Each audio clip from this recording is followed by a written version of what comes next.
Hello friends. ఈరోజు మనం June 20 మరియు 21 కరెంట్ అఫైర్స్ గురించి మాట్లాడుకుందాం.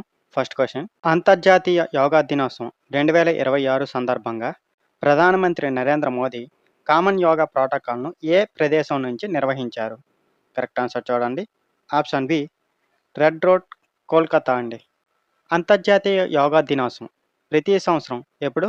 జూన్ 21న నిర్వహించబడుతుందండి. ఈ పర్యటనలో భాగంగా ఆయన స్వదేశీ సాంకేతికతో నిర్మించిన భారత్ నౌకా దళానికి చెందిన 3 నౌకలను కూడా ప్రారంభించారండి. అవి ఐఎన్ఎస్ దునగిరి, ఐఎన్ఎస్ సంశోధక్ మరియు ఐఎన్ఎస్ అగ్రయ్ అండి. ఓకేనా? సో, క్వెషన్ ఏంటంటే అంతర్జాతీయ యోగా దినోత్సవం 2026 సందర్భంగా ప్రధానమంత్రి నరేంద్ర మోదీ కామన్ యోగా ప్రోటోకాల్‌ను ఏ ప్రదేశం నుంచి నిర్వహించారు అంటే correct answer option B red road, Kolkata అండి. అయితే అంతర్జాతీయ యోగా దినోత్సవం ప్రతి సంవత్సరం ఎప్పుడు జరుపుకుంటారండి? జూన్ 21న జరుపుకుంటారండి. అయితే ఈ పర్యటనలో భాగంగా ఆయన స్వదేశీ సాంకేతికతో నిర్మించిన భారత నౌకా దళానికి చెందిన 3 నౌకలను కూడా ప్రారంభించారండి. అవేంటంటే ఐఎన్ఎస్ దునగిరి, ఐఎన్ఎస్ సంశోధక్ మరియు ఐఎన్ఎస్ అగ్రయ్ అండి. ఓకేనా? Next question. Doha diamond league 2026 పురుషుల జావెలిన్ త్రో ఈవెంట్‌లో విజేత ఎవరు? కరెక్ట్ ఆన్సర్ చూడండి. ఆప్షన్ ఏ రమేష్ తరంగా పతిరాగే అండి, శ్రీలంక. ఆయన 88.68 మీటర్లు అత్యుత్తమ త్రోతో నమోదు చేశారండి. గ్రెనడాకు చెందిన అండర్సన్ పీటర్స్ 86.38 మీటర్ల త్రోతో రజత పతకం సాధించారండి. అమెరికాకు చెందిన కర్టిస్ థామ్సన్ 85.99 మీటర్లతో కాంస్య పతకం గెలుచుకున్నారండి. భారత్కు చెందిన నీరజ్ చోప్రా 85.69 మీటర్ల త్రోతో 4వ స్థానంలో నిలిచారండి. ఓకేనా? సో, క్వెషన్ ఏంటంటే ఎక్కడ? దోహా డైమండ్ లీగ్ 2026 పురుషుల జావెలిన్ త్రో ఈవెంట్‌లో విజేత ఎవరు అంటే ఆప్షన్ ఏ రమేష్ తరంగా పతిరాగే అండి. ఎవరు? శ్రీలంక చెందిన వ్యక్తి అండి. ఎంత విసిరాడు అంటే 88.68 మీటర్లండి. అయితే సెకండ్ ప్లేస్‌లో ఎవరున్నారని అంటే గ్రెనడాకు చెందిన అండర్సన్ పీటర్స్ 86.38 మీటర్ల త్రోతో రజత పతకం సాధించాడండి. అయితే మూడవ ప్లేస్ అమెరికాకు చెందిన కర్టిస్ థామ్సన్ 85.99 మీటర్ల త్రోతో కాంస్య పతకం గెలుచుకున్నారండి. అయితే మన భారత్‌కు చెందిన నీరజ్ చోప్రా ఎంత? 85.69 మీటర్ల త్రోతో 4వ స్థానంలో నిలిచారండి. ఓకేనా? Next question. Wolf Prize in physics అందుకున్న తొలి భారతీయ మూలాల శాస్త్రవేత్త ఎవరు? కరెక్ట్ ఆన్సర్ చూడండి. Option A Jainendra K. Jain అండి. ఇజ్రాయెల్‌లో ప్రదానం చేసే వుల్ఫ్ ప్రైజ్ నోబెల్ బహుమతి తర్వాత ఫిజిక్స్ రంగంలో అత్యంత ప్రతిష్టాత్మకమైన పురస్కారంగా పరిగణించబడుతుందండి. జైనేంద్ర కె. జైన్ ఐఐటి కాన్పూర్ పూర్వ విద్యార్థి అండి. అక్కడే ఆయన మాస్టర్ డిగ్రీ కూడా పూర్తి చేశారు. ప్రస్తుతం ఆయన అమెరికాలోని పెన్సిల్వేనియా స్టేట్ యూనివర్సిటీలో ఇవాన్ వ్యూ యూనివర్సిటీ ప్రొఫెసర్‌గా సేవలందిస్తున్నారండి. ఓకేనా? సో, క్వెషన్ ఏంటంటే వుల్ఫ్ ప్రైజ్ ఇన్ ఫిజిక్స్ అందుకున్న తొలి భారతీయ మూలాల శాస్త్రవేత్త ఎవరు అంటే correct answer option A Jainendra K. Jain అండి. అయితే ఇది ఎక్కడ ఇస్తున్నారు? ఇజ్రాయెల్‌లో ప్రదానం చేసే ఈ వుల్ఫ్ ప్రైజ్ అనేది నోబెల్ బహుమతి తర్వాత ఏది ఫిజిక్స్ రంగంలో అత్యంత ప్రతిష్టాత్మక పురస్కారంగా పరిగణించబడుతుందండి. అయితే ఈ జైనేంద్ర కె. జైన్ ఐఐటి కాన్పూర్ పూర్వ విద్యార్థి అండి. అక్కడే ఆయన మాస్టర్స్ డిగ్రీ కూడా పూర్తి చేశారండి. అయితే ప్రస్తుతం ఏం చేస్తున్నారంటే అమెరికాలోని పెన్సిల్వేనియా స్టేట్ యూనివర్సిటీలో ఇవాన్ వ్యూ యూనివర్సిటీ ప్రొఫెసర్‌గా సేవలందిస్తున్నారండి. ఓకేనా? Next question. భారతదేశంలో తన తొలి స్వదేశీ హోవర్ క్రాఫ్ట్‌ను ఏ దళంలో చేర్చింది? కరెక్ట్ ఆన్సర్ చూడండి. Option B Indian Coast Guard అండి. ఈ కార్యక్రమం గోవాలోని రస్సైమ్ షిప్‌యార్డ్‌లో నిర్వహించబడిందండి. ఈ హోవర్ క్రాఫ్ట్‌ను చౌగులే అండ్ కంపెనీ నిర్మించిందండి. ఇది 387.4 కోట్ల రూపాయల ఒప్పందంలో భాగంగా నిర్మించబడుతున్న మొత్తం 6 నౌకల్లో మొదటిదండి.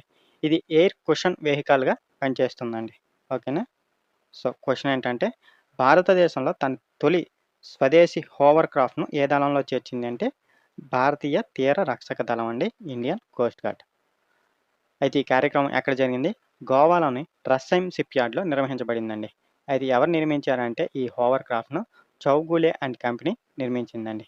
అయితే ఎంతండి? 387.4 కోట్ల రూపాయల ఒప్పందంలో భాగంగా నిర్మించబడుతున్న మొత్తం ఎన్ని 6 నౌకల్లో ఇది మొదటిదండి. అయితే ఇది కుషన్ వెహికల్‌గా పనిచేస్తుందండి. ఓకేనా? Next question. బ్రిక్స్ దేశాలు స్థాపించిన న్యూ డెవలప్మెంట్ బ్యాంక్‌లో చేరిన 10వ సభ్య దేశం మరియు తొలి మధ్య ఆసియా దేశం ఏది? కరెక్ట్ ఆన్సర్ చూడండి. ఆప్షన్ బి ఉజ్బెకిస్తాన్ అండి. దీనికి ముందు అల్జీరియా 9వ సభ్యదేశంగా చేరిందండి. ఈ బ్యాంకును బ్రెజిల్, రష్యా, భారత్, చైనా, దక్షిణాఫ్రికా దేశాలు కలిసి స్థాపించాయండి. 2014లో బ్రెజిల్‌లోని ఫోర్టలెజా నగరంలో జరిగిన 6వ బ్రిక్స్ సదస్సులో ఈ బ్యాంక్ ఏర్పాటయిందండి. సో, క్వెషన్ ఏంటంటే బ్రిక్స్ దేశాలు స్థాపించిన ఏదండి? న్యూ డెవలప్‌మెంట్ బ్యాంక్‌లో చేరిన 10వ సభ్యదేశం మరియు తొలి మధ్య ఆసియా దేశం ఏది అంటే correct answer option B Uzbekistan అండి. అయితే దీనికి ముందు ఎవరు చేరారు 9వ సభ్యదేశంగా అంటే అల్జీరియా అండి. అయితే ఈ బ్యాంక్‌ని ఎవరు స్థాపించారు అంటే బ్రెజిల్, రష్యా, భారత్, చైనా, దక్షిణాఫ్రికా దేశాలు కలిసి స్థాపించాయండి. అయితే ఎప్పుడు ఏర్పాటయింది? 2014లో 6వ బ్రిక్స్ సదస్సులో ఈ బ్యాంక్ అనేది ఏర్పాటయిందండి. ఎక్కడ జరిగింది అంటే బ్రెజిల్‌లోని ఫోర్టలోజాలో జరిగిందండి. ఓకేనా? Next question. ప్రధానమంత్రి నరేంద్ర మోదీ దేశంలోని తొలి వాణిజ్య స్థాయి కోల్ టు అమోనియం నైట్రేట్ ప్రాజెక్టుకు ఏ రాష్ట్రంలో శంకుస్థాపన చేయనున్నారు? కరెక్ట్ ఆన్సర్ చూడండి. ఆప్షన్ ఏ ఒడిశా అండి. ఈ ప్రాజెక్ట్ మొత్తం పెట్టుబడి విలువ 25,016 కోట్ల రూపాయలండి. రోజుకు 2,000 టన్నుల టెక్నికల్ గ్రేడ్ అమోనియం నైట్రేట్ ఉత్పత్తి చేసే సామర్థ్యాన్ని కలిగి ఉంటుందండి. దేశీయ బొగ్గు ఆధారంగా అమోనియం నైట్రేట్ తయారు చేసి గనుల రంగం మరియు వ్యవసాయ రంగ అవసరాలను తీర్చడం ఈ ప్రాజెక్ట్ ప్రధాన లక్ష్యం అండి. సో, క్వెషన్ ఏంటంటే ఎవరు? ప్రధానమంత్రి నరేంద్ర మోదీ దేశంలోని తొలి వాణిజ్య స్థాయి కోల్ టు అమోనియం నైట్రేట్ ప్రాజెక్టుకు ఏ రాష్ట్రంలో శంకుస్థాపన చేయనున్నారు అంటే కరెక్ట్ ఆన్సర్ ఆప్షన్ ఏ ఒడిశా అండి. అయితే ఈ ప్రాజెక్ట్ మొత్తం పెట్టుబడి విలువ ఎంత అండి? 25,016 కోట్లండి. రోజుకు ఎంత? 2,000 టన్నుల టెక్నికల్ గ్రేడ్ అమోనియం నైట్రేట్ ఉత్పత్తి చేసే సామర్థ్యాన్ని కలిగి ఉంటుందండి ఇది. అయితే ఈ దేశీయ బొగ్గు ఆధారంగా అమోనియం నైట్రేట్ తయారు చేసి గనుల రంగం మరియు వ్యవసాయ రంగ అవసరాలను తీర్చడమే ఈ ప్రాజెక్ట్ ప్రధాన లక్ష్యం అండి. ఓకేనా? Next question. మధ్యప్రాచ్య శాంతిని ప్రోత్సహించేందుకు అమెరికా మరియు ఇరాన్ మధ్య ఇటీవల కుదిరిన చారిత్రాత్మక 14 అంశాల ఒప్పందం ఎక్కడ సంతకం చేయబడింది? Correct answer option D France అండి. పారిస్ సమీపంలోని చారిత్రాత్మక వెర్సైల్స్ ప్యాలెస్‌లో G7 సదస్సు సందర్భంగా జరిగిన విందు సమావేశంలో ఈ ఒప్పందంపై సంతకాలు జరిగాయండి. ఈ ఒప్పందాన్ని అధికారికంగా ఇస్లామాబాద్ మెమోరాండమ్ ఆఫ్ అండర్‌స్టాండింగ్ అని పిలుస్తున్నారండి. ఈ ఒప్పందం కుదరడంలో పాకిస్తాన్ మరియు ఖతర్ వంటి ప్రాంతీయ మధ్యవర్తుల కీలక పాత్ర పోషించారండి. సో, క్వెషన్ ఏంటంటే మధ్యప్రాచ్య శాంతిని ప్రోత్సహించేందుకు అమెరికా మరియు ఇరాన్ మధ్య ఇటీవల కుదిరిన చారిత్రాత్మక 14 అంశాల ఒప్పందం ఎక్కడ సంతకం చేయబడింది అంటే correct answer option D France అండి.